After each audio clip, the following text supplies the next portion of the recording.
Hey, oh, shit. Hey, we stable now. Hey, what's up, guys? It is TMD right here. This is just me cutting in. This is pre-video Taj, just giving you a couple disclaimers. So, for the first disclaimer, is that this video was filmed like 2 months ago, maybe 3 months ago now. So if there's outdated meme references, that is why. Two, there is going to be some mentions of triggering topics, nothing too serious, but if you're sensitive to anything relating to sexual assault or harassment, and workplace violence, then maybe pass up on this video. And finally, this is kind of a housekeeping thing. I've been really trying to figure out what the focus of my channel is going to be. If you see my videos a lot of the time, you see I flip-flop a lot about how I want to approach this channel, the topics that I want to talk about, and how serious or non-serious that I want to get. So I decided that the new focus of this channel is going to be what I'm calling Black Gay Tuesday, where I will be talking about topics to do with being black, being gay, both, or anything in between. Maybe some things that have nothing to do with that. I don't know. We'll see. The purpose is it's going to be mostly scripted content, and it's going to be relating to things to do with being black and gay. So, if you're down for that, stick around with me. And today we're going to be talking about Twitter. Yes, I just called it Twitter. Is a crumbling hellscape. But hey, you already knew that. I'm sure you long heard about the world's smartest weasel's questionable business decisions. His endless fanboys terrorizing every thread with the most misinformed take imaginable. Or maybe you just happened to hear about the supposed boxing match being organized between him and iRobot here and are eagerly awaiting watching Elon Musk getting beaten so badly that he has no choice but to condense into a slimy cloud of mist and blow away on the wind, never to be seen again. Either way, I'm not talking about any of that, fuck billionaires. Today I want to talk about a particular post on this particular platform that just happened to catch my attention. I was doing my daily scroll when I came across this. Sorry for the white people jump scare. I'm sure if you're anything but, just looking at this picture is probably giving you flashbacks, making your leg bounce, and probably your ass itch a little too. When you're in a PWI and the professor asks if anybody celebrates Kwanzaa. When you walk into the club and you're the only black person there. When your boss says, let's talk diversity at the work meeting. But the wild thing is that there wasn't just this picture of friendly looking white people posted on Twitter. There was also words that came along with it. Serious question for well-meaning white people. When you show up at a get-together like this, do you notice there are 0 black people or not? If so, do you say or do anything about it? To who? Please be honest, this is a safe space. When I saw that this tweet got more quote tweets than likes, I just knew that my man, J. Affirmative Action Hack Perkins, had pissed a couple people off. I know that Twitter, especially nowadays, is a place that a lot of people go just to get angry in the first place. It doesn't surprise me to see some people in these replies going at OP simply for even typing the phrase white people. But the amount of vitriol he received just seems so absurd to me. When I actually read what people are saying though, it did get me to start thinking a little more. Like really, we don't know the context of this picture. Is it even something that's appropriate to poke and pot at if this is just a gathering of friends or family hanging out? Is race something that we should be thinking about in every context? Or not? As you can see, this tweet is ripe for an interesting and possibly insightful conversation. So, let's talk about it.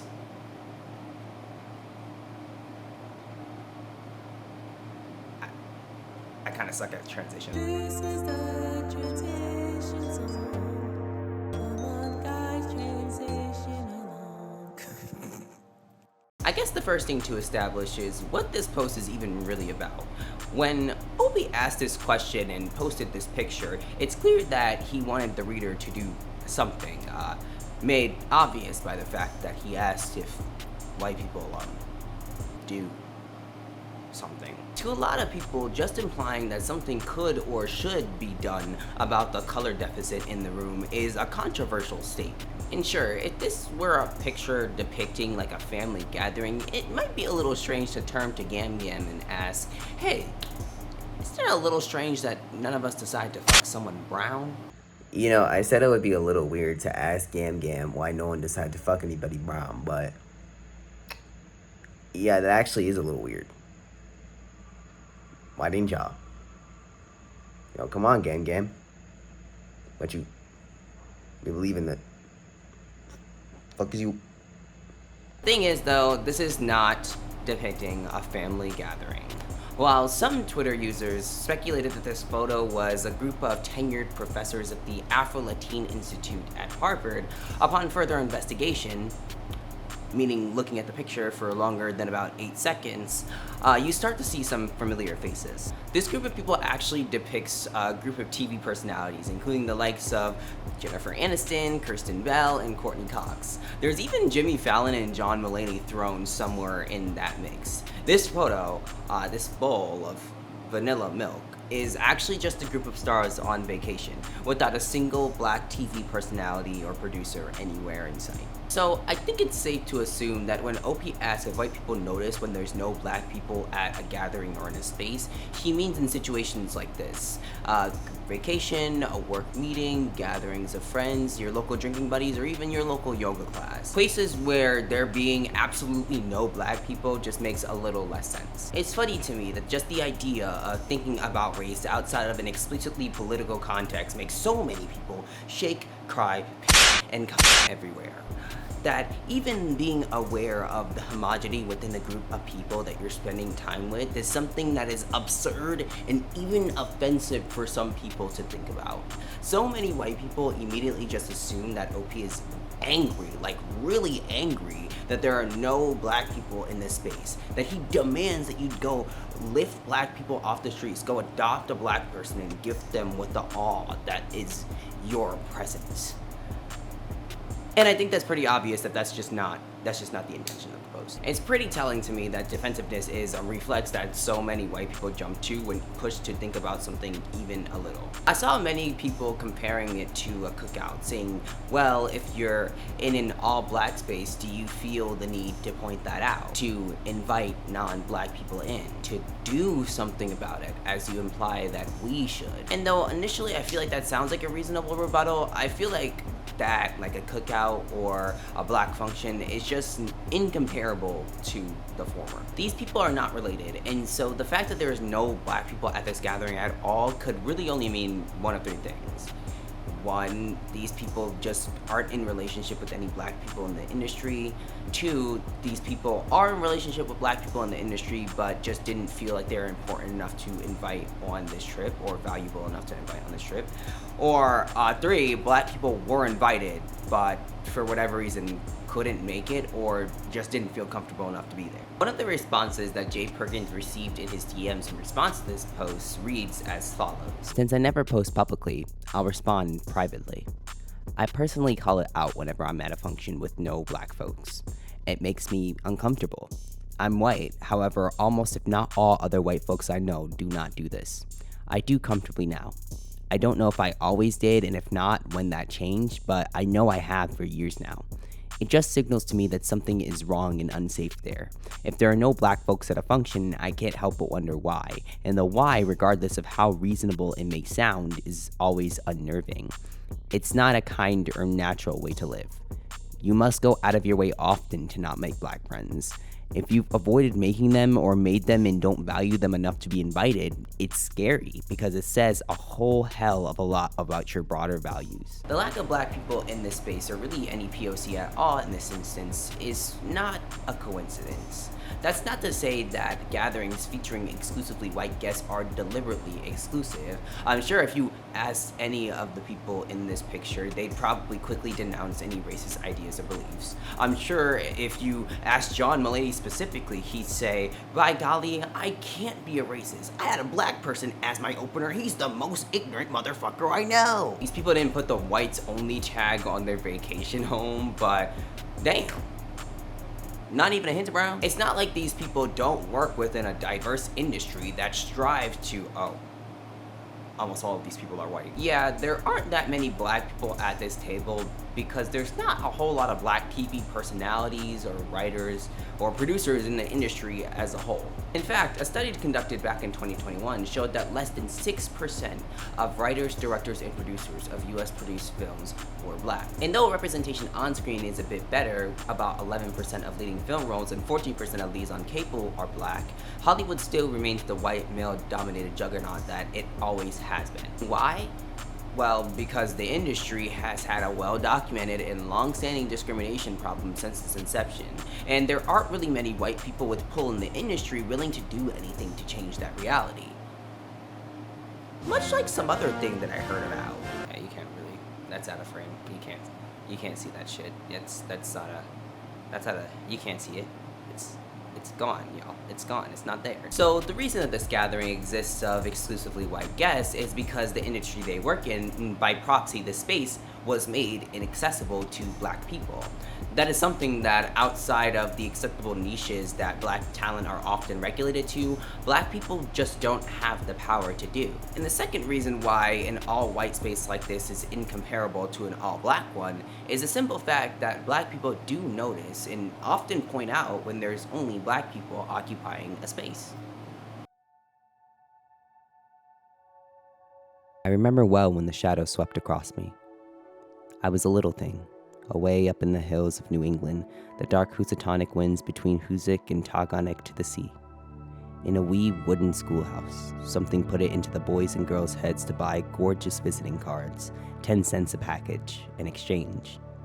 The exchange was merry, till one girl, a tall newcomer, refused my card, refused it peremptorily with a glance. Then it dawned upon me with a certain suddenness that I was different from the others, or like, mayhap, in heart, in life, in longing, but shut out from the world by a vast veil. I look around the room. The space is not a vast one, just enough to house the 100 or so co-workers of mine. We rarely see each other all in one space like this. There are photographers from Connecticut, New York, New Jersey, and even some higher-ups who are always at corporate. The CEO himself was even in attendance, joyously nursing his drinks and loudly addressing each employee he came into contact with. Are we all having a good night? I was. I myself had drank through a cocktail or two, had oohed and awed at the beautiful hall and fancier hors d'oeuvres, had salivated over the braised ribs and shook my behind on the dance floor like the chains on my legs never existed. Yes, for a moment I had forgotten myself, and nothing mattered more to me than the palpable excitement making my feet buzz and my hips shake. The party goes on, and I try to enjoy every last moment of it. But every time I look around the room, I'm met with reality, that I am one of the only 5 black people at this work party tonight. It's a daunting realization, one that kept me in my chair for almost half the night, because if I were to be standing, I would be acknowledged, and were I to be acknowledged, I would take up space. What were the implications of such an act, I wondered. All of the other black people had relegated themselves to the sidelines too. Should I stay in what seemed to be my designated place, or should I break the mold, enter the dance floor dominated by white women and, for once, feel free? Well, you already know my choice. I danced the night away, tempted by the DJ who must have been a really huge Beyonce and Rihanna fan. Hit after hit after hit, I jumped and rocked and moved on the floor, happy to be surrounded by my friendly circle of coworkers and friends. At least, that's what I thought it was. The entertainment industry is not the only industry that is white-dominated, obviously. While 16% of healthcare workers are black, only about 5.7% of all physicians in America are black. Only about 7% of all public school teachers are black, despite black children overwhelmingly getting their education through the public schooling system. Even in photography, for instance, black people only make up about 6.7% of all photographers in the United States. Job after job, industry after industry, black people are underrepresented, often beholden to companies who insist that they operate from this colorblind, beyond race standpoint. And honey, let me tell you, social life ain't that much different. The experience of a social black person, I guess, can be very different for each of us. Obviously, we are not a monolith. We all come from different backgrounds, locations, and mindsets when having to interact with the rest of the world. So, bear that in mind. And if you're black, feel free to put your own experiences down in the comment section. Being black in a white-dominated world can be a very isolating experience, especially if you're a black woman, black queer, Or both. Maybe you're out with the girls for a night on the town and you decide to go to one of the cutest cafes in town. However, when you arrive, the servers just happen to sit you all the way in the back of the restaurant, suspiciously far away from any of the palm-colored patrons. Or maybe you're out buying snacks and soda for movie night, only to notice the Walmart representative just happens to be following you from aisle to aisle, side-eyeing you, seemingly expecting that you're gonna do something. When you're black in a white-dominated world, your very existence is scrutinized. This fact is something that most black people, especially those raised in states that are less diverse, are very well aware of. Even places that are touted as inclusive or safe spaces for black people can often turn into a battleground, where black people's experiences are constantly questioned, and black people are made to cater to others who are just realizing that racism didn't end when MLK had a dream or when we elected the first black war criminal into office. The values of whiteness are the water in which we all swim. No one is immune. Those values dictate who speaks, how loud, when, the words we use, what we don't say, what is ignored, who is validated, and who is not. Unless we are actively and persistently dismantling these constructs, we are abiding by them. In integrated spaces where we are less likely to be ourselves given the divisions that white dominance has created, we fall into the roles society has assigned to us. As a person of color, and perhaps the only one in the room, it's exhausting to always be swimming upstream. To survive in this society, we learn to hold our tongue, to code switch to fit in. This is about survival and the basic human need to feel that we belong. Race is something that if you're not white, you cannot escape from. While white people have the luxury of putting on their blinders, of acting as though race is something that we as a society have evolved past, people of color have long realized that if race is not acknowledged at all, it does not mean that it's non-existent. In fact, it often means that race and racial discrimination as a topic is off limits, allowing unconscious bias to roam free and unchallenged. To split hairs here, race is not real, technically, because it's a social construct, but it has real life implications because it's been deeply embedded in our society, similar to money. Just to like push that out the way. Anyway, if you're not the type of black person to allow this, if you don't smile, awkwardly laugh, and brush off the frequent comments and microaggressions that make it clear that you don't quite fit into a space, you are ostracized, dismissed, or even left to coddle people who unknowingly perpetuate your subjugation. The CEO takes the mic once again, as he has for various announcements throughout the night. But this time, it's a bit different. His expression is dire, his tone of voice heavy, pivoting the air of celebration to an air of leaded gravity. He begins listing the facts, the mortality rate of black mothers, the poverty. The richest black mother makes less than the poorest white one. And so I am happy to say that we are committed to helping the cause. You now have the option to donate $1 of your tips to donate towards a cause that assists lower income black mothers who are in need of resources, and I will match every dollar. As the white women cheer and clap, I am frustrated and appalled.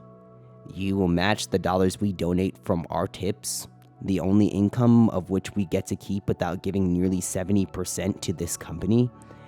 You put the onus on us to donate, on us to establish how much you will donate when you and this company had the money to buy out 40 hotel rooms, a hall, a buffet table, a DJ, and a live band.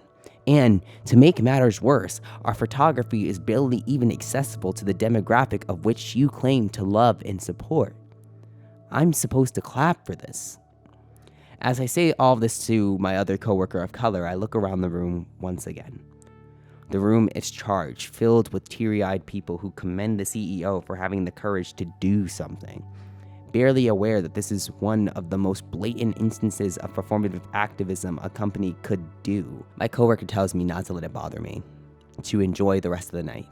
So I take a deep breath, I guzzle down my vodka cran, and I try to forget the well-meaning white man's self-aggrandizing speech. The party comes to an end, but the night is still young. We move to the restaurant bar for a couple more drinks, the group growing smaller and smaller as people decide that it's past their bedtime. The rowdy party people are most of the remnants, and though I'm not the rowdy type, I am a night owl in my element. I move with the group to the next bar, merrily chatting with my new work friends. Well, that is, until she came along. Black spaces, that is, not just inclusive safe spaces that are often white, found, and led, but spaces made by black people and for them, are few and far between, especially when you don't live in a major city. Finding black functions, especially those that are safe to express all parts of our complex and intersecting identities, is a struggle. We are in a world where we're forced to abandon parts of ourselves on a daily basis. To live, to survive, to work, to get healthcare, we often have to police our own behavior in order to be lended any type of legitimacy or be treated with any type of worth. It's for this reason that finding this space is a respite for many black people who have to live the rest of our lives feeling like we're living under a microscope, constantly having to assess not just our behavior, but the reaction of all other white people to that behavior. Black people do realize when we're in an all-black space. It's the feeling of being in a space where you can speak loudly and honestly about your experiences, where you can commiserate and have your experiences validated. It's a place where you're able to laugh freely and be joyful and express that in any way that your body wants you to express that. It's the moment that a gathering ends and someone who you don't even know, a total stranger, says to you, "Get home safe." And you can tell with just one look in their eyes that they're genuinely wishing for your safety. Like they genuinely really care about you. There's a safety in being surrounded by other black people that it's just not there when you're in spaces that are mostly white. Black people don't feel the need to ask why there's only black people at a function because the answer is usually understood. Because we need this. I look around the room. I am home, finally, in my bathtub, scrubbing the previous night's escapades off my skin. I could have showered back at the hotel, but I couldn't bring myself to get fully undressed. It felt wrong to be so vulnerable in that place. My hair dye leaks so my hair gets wet, and though I tried to pin it up to avoid the shower stream, the wall is now stained with red streaks. Despite my best efforts, the dye leaves a stubborn but faint mark. The frustration throws me back to last night. I was wearing pretty red eyeshadow, my eyeliner was sharp, and I added a little blush highlight to complete the look.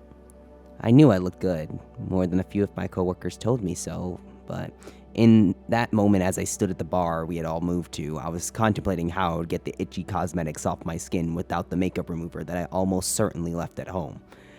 I knew it would be time to turn in soon, but I decided on one last shot and drink with my coworkers. By then, I knew I'd be more than ready for bed. She came seemingly out of nowhere. One moment I was speaking and the next I was in her tight grasp, struggling as she pulled me into an unexpected hug. She had said something about the dance floor to which I awkwardly chuckled, hoping that the unwanted physical contact would soon come to an end. I've long had an aversion to touch in this way. There are more than a few people who see black bodies as always open, forever consenting, but this was a work party. We were coworkers, we were drinking, so I gave her grace. I laugh and awkwardly hug her, until suddenly she pulls back. She meets my eyes and she says, "Can I get a kiss?" And immediately starts pulling her face closer to mine. I am shaking, baffled that this is something that was actually happening. I quickly respond, "No, I'm okay," but she doesn't stop pushing even as I lean away, trying to free myself from this strange situation. One of my other coworkers sitting at the bar realized what was happening. "Hey, I don't think they want that." And only then was I released with the comment, "She's okay." She's okay. Of course. She perceived me as a black woman. They always do. I can't stop shaking. I moved to the end of the bar where my immediate supervisor asked if I'm okay. She witnessed the whole thing but was unsure at what exactly was happening. I try to pull myself together, but the person is still there, first following me to the end of the bar, then floating around when she realized she wasn't welcome. I can't stop looking around the room. Scan, I see her. Scan, I see the last black people remaining, all in groups towards the other end of the bar. Scan, her again. Scan, I see the red streaks on the shower wall and steady lines down the tub. Why can't I remove the stains no matter how hard I scrub them? Why do I feel like this is my fault for failing to realize that this space was unsafe? Like I forgot how black I was until I was thrown into the dirt and forced to acknowledge that I was out of my place. Why can't I get the feeling of dread off my body? I think it's actually really funny because when I first went to go film this video, I filmed it and it was fine, but um, I had recorded it in a specific mode. Don't ever record a video in cinematic mode if you're trying to upload it to YouTube. That shit was booty ass. I usually just like record my video on my phone and then airdrop it to my laptop to edit it into Premiere Pro. But like for some reason, like the cinematic mode just made the video file so wide, so big, it was so girthy that it would not transfer. It was not happening. And then when it did, it was not cute. It was choppy as fuck. Anyway, I had to re-record this video, and initially I had a part in the script where I had mentioned that originally this part of the script that I'm cutting in for right now said that luckily my company, this instance was taken care of. It was swiftly taken care of. I don't have to worry about this person anymore, and that it's actually not the case. It actually turns out that this person is going to be somebody who is not, who I probably won't see that much anymore because we weren't really around each other that much to begin with, but it's not being vaulted. So, you know, that's cute. That being said, I think that I just want to say that what happened was just not, it wasn't a coincidence that she decided to do that during one of the only times of the night that I wasn't with my other coworker of color. It wasn't a coincidence that she decided to do that with someone who has less power. I haven't been working with these people for very long, and so and on top of that, black people and people of color and black people in general are actually statistically less likely to report instances of sexual assault that they receive in the workplace. So it's just not, these things are not something that happened outside of all of these facts. Like, sure, this is one person, and people within my company are all amazing people besides this one person, but it's not,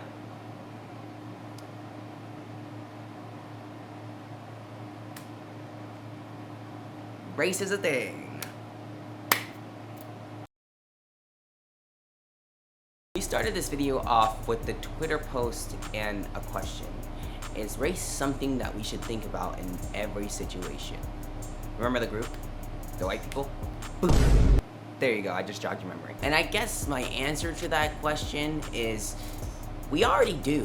White people and people in closer proximity to whiteness just often aren't aware of it. It may be hard to digest, but white supremacy is baked into our culture. Its messages permeate the values that we have, the way that we treat ourselves and each other, and even the way that we perceive the world around us. It's inescapable, regardless of the type of person you are.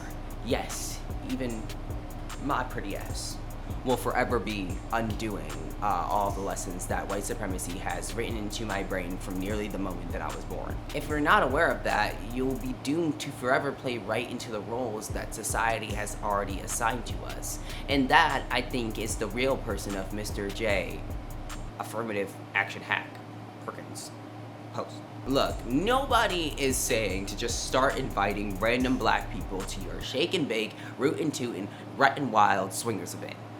Honestly, it'd probably be better if the niggas stayed away from there. But the first step towards dismantling racist ideas, the first step towards breaking out of these integrated spaces that just turn into one party being traumatized, is being aware of the reality of discrimination and what that means in everyday life. And that includes during functions that may seem innocuous. Just inviting black people into a space does not suddenly make it safe or comfortable for black people or even people of color in general. And it shows. When events, functions, and organizations are touted as safe, diverse, or inclusive and are white-led and centered, representation and attendance of black people and other people of color are sorely lacking. It's not productive to just add people of color into a white-dominated space and just expect us to thrive. First off, spaces that are majority white and white-centered aren't inherently bad. In fact, I believe that just like black spaces are beneficial and necessary, white spaces can be just as beneficial in dismantling racist ideas. There are certain topics where it feels like white people can talk it out between each other. There can be one white person. There can be one person in there that she could teach him. Like, we don't have to do that emotionally. If you watch this far, I assume that you're either black or a person of color, or you're white and you consider yourself to be an ally of some sort. Either way, what I'm about to say goes for everybody. Marginalized people don't need allies. We need accomplices. All of us are collectively struggling in different ways under white supremacist capitalist patriarchy. We've also all perpetuated it, and still will continue to do so in various avenues of our life unless we decide to actively fight against it. And this is work that you need to be able to do without another marginalized person constantly holding you accountable. Be aware of the people that you're spending time with. Question why spaces look or feel the way that they do. And maybe, just maybe, interrogate both yourself and the people around you's ideas surrounding black people, trans people, disabled people, women, etc., etc., etc. Anyway, I think that's all I have to say. Thank you for watching this video. Hit that like button and subscribe down below for more videos of me talking about things that I care about. Follow me on these various social media platforms. Yeah, on these right here on the screen. Do it. Yeah. This is TMG signing out. Peace.